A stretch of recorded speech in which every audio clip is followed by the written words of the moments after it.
नमस्कार. महाराष्ट्रातील विविध क्षेत्रातील बातम्या झटपट आपल्या मोबाईलवर पाहण्यासाठी लगेचच सबस्क्राइब करा राष्ट्रशक्ती लाईव्ह न्यूज आणि सोबत बेल आयकॉन प्रेस करायला विसरू नका. आमदार एक, तत्कालीन आमदार दोन. जो तत्कालीन आमदार एक, तो आता काहीतरी पुष्पगुच्छ घेऊन त्या विश्व पत्रकार त्याचा सत्कार करायला गेला. तत्कालीन आमदार दोन ह्याच्या घरी जेवायला गेले. हे जेवायला जायची वेळ आली नसती, हारच घालावा लागला असता. ह्या तानाजी सावंतनं 48 तासाच्या आत त्याच्या किडन्या ट्रान्सफर केल्या आणि तो म्हणतो की याला हद्दपार करायचा. अरे बाबा, परमेश्वरानं तुला ह्या पृथ्वीवरच हद्दपार केलं होतं. तू वाचलाच फक्त तानाजी सावंतमुळं. तू वाचलाच फक्त तानाजी सावंतमुळं. आणि तुझ्या विधीले की जे असेल ते मी काय करणार नाही. तो तिथं बसलाय. मी फक्त माध्यम. कारण त्या तमाम शेतकऱ्याचा तानाजी सावंतवरती विश्वास आहे. हे परत एकदा हे शेतकरी सिद्ध करते. आणि म्हणून तत्कालीन पक्षप्रमुखांनी बोलले भूमच्या सभेत. भूमवाले आहेत ना सभा. आरोग्यमंत्र्याच्या ऐवजी काय म्हणले? आरोग्यमंत्रीच्या ऐवजी अयोग्य मंत्री. किती शिकले माहित नाही. बाबा, तू फक्त पक्षप्रमुखच म्हणून राहिला. तुला माहितच नाही शिकायचं कसं असतं.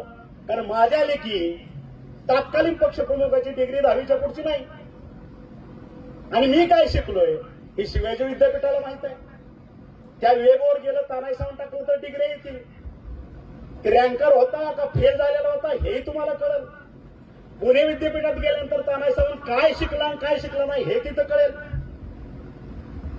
रामानंद तीर्थ विद्यापीठाला गेल्यानंतर पीएचडी त्यानं काय छापून आणली का बोगस सर्टिफिकेट केलं हेही तुला कळेल, नाही का?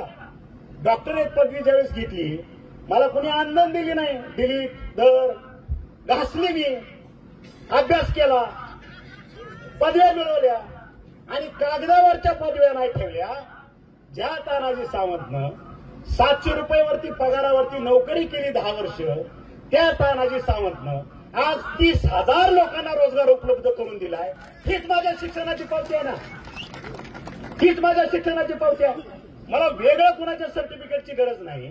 मी असं म्हणेन, मग मी जर अयोग्य मंत्री म्हणून तुम्हाला त्यावेळेस वाटत होतो तर महाराष्ट्राच्या जनतेनं त्यावेळेस तुम्हाला एवढे अंदाज देऊन चूक केली.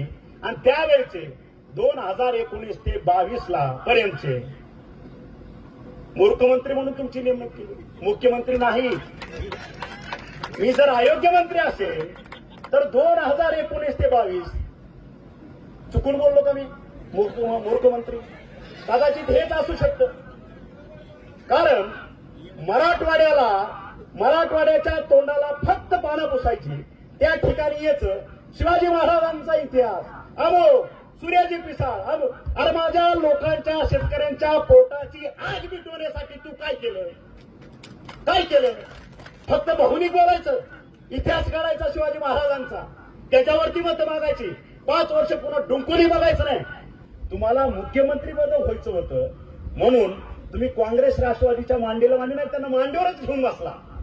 बाळासाहेबांच्या तुम्ही म्हणता ना माझ्या बापाचा पक्ष सोडला. तुझ्या बापाचे विचार तू सोडून दिले.